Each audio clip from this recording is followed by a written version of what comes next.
Hi, and welcome to M&M Film Talk, where we talk to real people in film. This is Michelle Wilson, and I am here with Anthony Kateridge, and we're going to talk to him about his journey, basically. So let's get ready to get started. Hi, Anthony. Hey, how you doing? Thanks for having me. Thank you for joining us on M&M Film Talk. Well, Anthony, first of all, before we get started, let's tell the audience a little bit about you.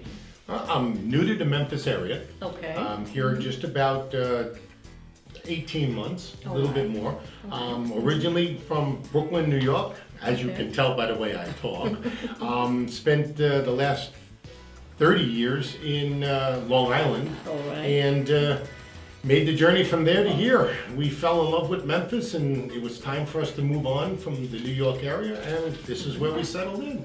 Well, I'm glad you're here. Thank you. Get into some of the things that you're doing here now with being an artist. Well, here in Memphis, since I've come here, I've gotten to be able to do several different movie projects. Okay. I worked on Uncorked, which is going to be released very shortly on Netflix. Wow. With Nance. Lisa Nash. Right. Lisa Nash. Okay. She's, the barbecue queen there, and Yes. It's about the Memphis barbecue circuit and, Yes. and so forth. And I got to sit in on several scenes as an extra there, which broke my teeth on. Then worked on Graceland. Okay. Both Wedding at Graceland and both Christmases at Graceland. Wow, and I've seen that on One of the Hallmark Christmas shows, which was amazing to work with. Yes. Graceland is just Yes. absolutely gorgeous, which is one of the reasons why I'm actually here in Memphis. Okay. The original trip that brought me here was an anniversary present. All right. My wife brought me here to see Graceland. All right. And we fell in love with the area, and when it was time for us to move out of New York, we said, where are we going to go? Where are we going? We're going to Memphis. We're going to Memphis. It was simple as that, which is where I originally started in my music, was an Elvis show. Okay. Besides doing my 50s and 60s music that I love totally. I expected the Grand Palace, the Taj Mahal of the South. I know, it was actually very humble. Yes, and he was a humble person. It was amazing. And that's one of the things people loved about him. He was approachable. He was really down to earth. Apparently, because everyone I've run into down here has got a photograph of themselves with him. It's amazing. Yeah. Now, tell me a little bit about some of the things that you've tone as you got started in your career. Well, I started out singing with some 50s and 60s cover bands, and had the great pleasure of working with groups. I've actually had 3 over the course of the years. Back in the early 70s, I worked with a group called Hush. All right. We got it from the Deep Purple song Hush, as where we got the name of the band, and worked with them for about 10 or 12 years. Then in the 80s, I worked with a group called Flipside. And I had the great honor and privilege of working with some of the 50s and 60s groups as their opening act when I was with Flipside. Blessed that I was able to work with Lenny Coco and the Chimes, the late Lenny Coco, Larry Chance in the Earth. Oh, talk about a gentleman of gentlemen. Excellent man to work with, open forum, got a chance to sing on stage with him. I've worked with the Chiffons, again, such beautiful people. Judy Craig, being as elegant as she was, super nice, and Larry and her both, they treated us as if we were equals, as if we were one of the original stars of their era. And that felt good. Wow. Who are we? We were just, a local Long Island band who played their covers, and it was amazing that they treated us as if we were equals. Good, right? We hit it at the right time. We were young, and the older bands, they were obviously of the generation before us, but we were still playing their music and keeping their music alive. Yeah. And it was good. And on Long Island, in New York in general, there was a surgence of the 50s and 60s music in the 80s, and that was predominantly what was being played in a lot of the clubs. I mean, you had your disco music and you had your hard club music, but your 50s and 60s music was your dinner shows, your take your date to the show music. And we just hit our stride perfectly. And we had the honor of going down to Carolina and recording some of the old songs for the Lost Gold record label, and Bruce Elrod himself produced it for us on the Lost Gold record label. It was just an amazing invention. So that your journey was really, you kicked off at the right time and in the right place in your career. So now tell me maybe even some of your challenges that you had. A lot of times we would see, look, I'm not Steven Tyler. I don't look like Steven Tyler. I don't sing like Steven Tyler. A lot of times, well, you're a big guy. Or you really don't look the rock and roll part. And sometimes it can be discouraging. But then again, you see people like Meatloaf. He didn't look the part. He didn't care. He kept going. He knew he could do it. So that was a positive thing that helped you. Oh, absolutely. Through those challenges. Absolutely. And the fact that, people would hear our music before they saw us.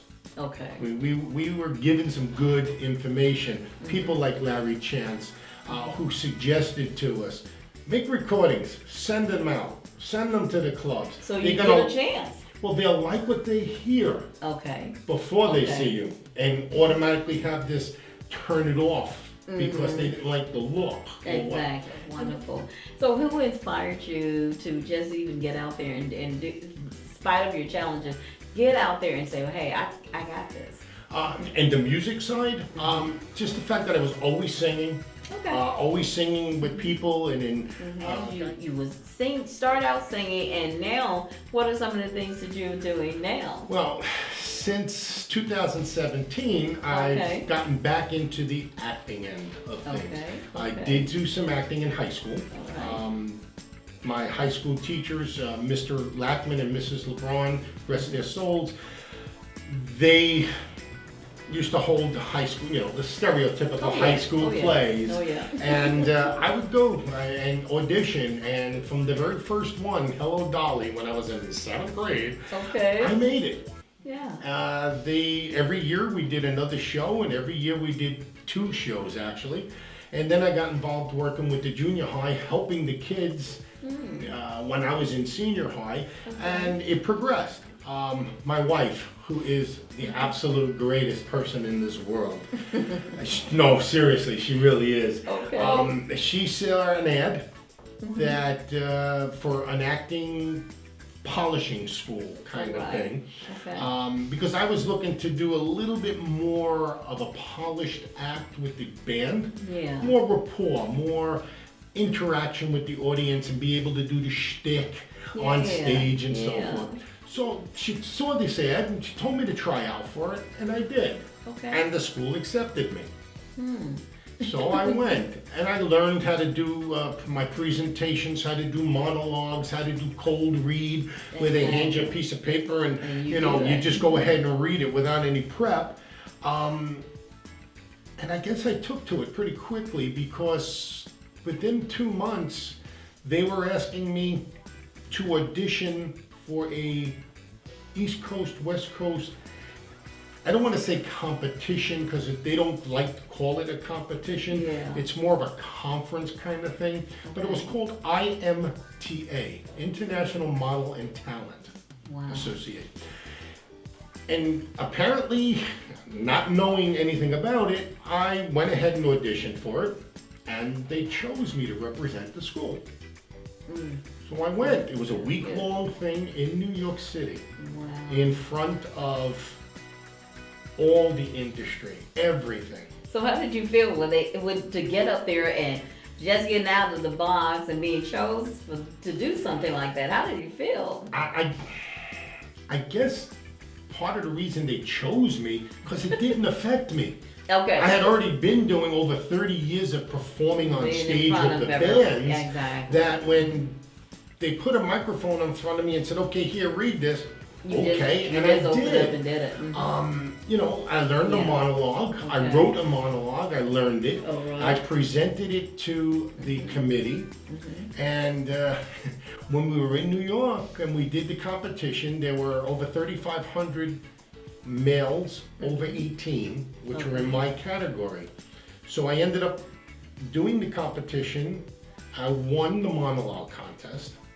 I won the cold read. I came in third overall, second runner-up in the actor of the, I still can't believe it when I say it, the actor of the year out of all of those, people that competed in my category. And then I placed in the top 10 singer-songwriter because I got honorable mention, and the same with my improv. See. And so you really was able to just go right into this next stage of life. yeah, because without any struggle, really. From Sounds there, like. well, from there, the last 2 days of that event, and I truly can tell you this, anyone who ever thinks about getting into the business, look into IMTA. I mean, I know I sound like a commercial for them, but No. You know what? It was amazing experience, and even if I didn't get the 35 callbacks that I got from the people who judged the contests, the people who, I got 35 different people who wanted me to come back and talk to them, and from there I started getting work. People were calling me I did Mysteries at the Museum. I did 5 different episodes of Mysteries at the, several commercials in New York, and Connecticut, before coming to Memphis. And then since I've been here in Memphis, it's even gotten more. See, and that's a good thing to hear. I'm sure the audience is and the actors that's out there listening to this, you can be inspired by that. To know that you can start from one start in your life, a starting place, and not really knowing whether or not you're going to do anything like acting. That was never on your mind, probably. Not since junior high school. Okay, but then after that, letting that the leading role in your life at this point. You know, and you know what's strange is people say, "Oh, you're at a certain age. I'm too old for that now." No. You know what? No. You're never too old for anything. Exactly. Really. I mean, I was in my 50s when I did IMTA. I wasn't a child. I wasn't a teenager. I wasn't a heartthrob. Well, if you always have to be a child doing that, so who's going to be the mother? Who's going to be the father in those things? So they're going to be casting out there for all different types of actors. So it's you're never at a stage where you don't have to do certain Exactly things. right. Don't worry about where you are. No matter where you are in this country, you can find work. Just be out there to look. I mean, I'm here in Memphis. Is it one of the 5 top markets in the world? It's not Milan. It's not New York. It's not LA. But you know what? I'm working. Yeah. I mean, I've done, since I'm here, it's 18 months in Memphis, I've done 2 local commercials for Channel 5, WMC 5 here in New York, in Memphis. Working for, I don't know, can I say? Oh, you can name. Okay. Name drop. Okay. I just did a commercial that's airing right now on WMC 5 for Cannon Brothers Heating and Cooling. Then I also did the commercial for the Memphis Hearing Aid. Okay. So that's also airing here on the area. And I did Bluff City. When they were doing Bluff City here in Memphis, I did several episodes of Bluff City. So what you're saying is get out there. Don't Absolutely. be discouraged and say, well, I got to go to Hollywood. I got to go somewhere because Memphis don't have it. It's maybe you got to open your mind to a lot of different things. And I want to let people know that just like we have Anthony here talking with us today, if you want to be on M&M Film Talk, just email us at m&mfilmtalk@gmail.com. m&mfilmtalk@gmail.com. If you are an actor, entertainer, singer, as well as an author of your own book, we would love to hear about your journey and have you on our show. Please email us. But I want to go into, let's talk about a little bit about what you, I guess, you just did Bluff City. Right. Tell me a little bit about what you're doing now, and because I know you got a great thing going on right now. Tell us about that. I want the audience to know about that part. We're doing a murder mystery. Okay. Okay. We actually call it the Memphis Murder Mystery Shows. Wow. We have a contract where we're doing it monthly down in a restaurant downtown called Regina's Cajun Kitchen. Okay. That's on Main Street. All right. In Memphis, and it's a mob. Shot of shots, right? I'm playing a mobster. But it's a mob mystery where it's the mob boss, his wife, their daughter, who has no clue what's going on. Great actress though. Her husband, a entertainer that the mob boss is pushing along the career, and a detective. Now, someone gets murdered. Yeah. Not going to give it away, but someone gets murdered. Someone is the murderer, and the audience has to figure out who did it and why. The next one we're doing is going to be in a few weeks. We're going to have it the day after Valentine's Day, so we've got a few extra little love themes to push through. Well, see, that'll be good, even because the day after Valentine's Day is that. You still can celebrate. Oh, sure.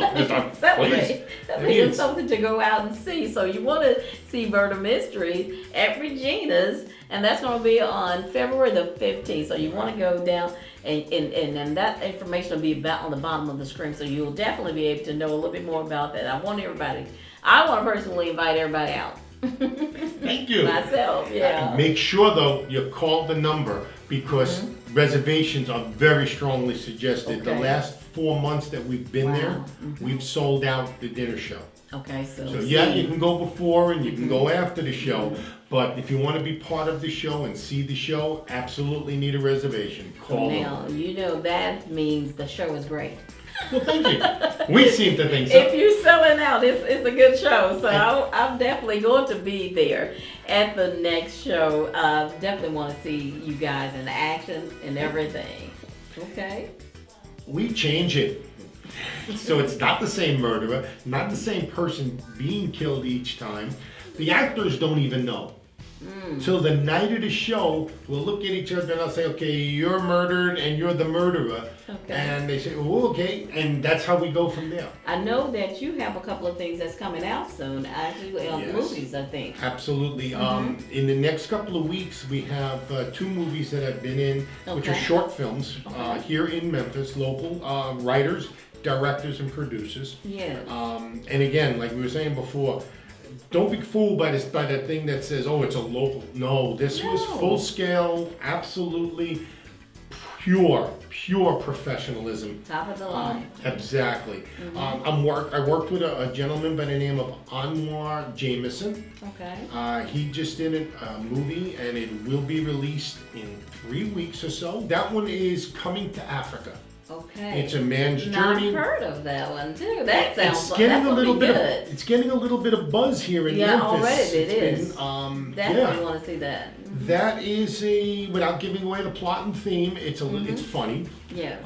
It's kind of a take on Coming to America, Eddie Murphy, but it's in reverse. Okay. So he's going back to see what it was like for his people in Africa before his great grandparents came here to America.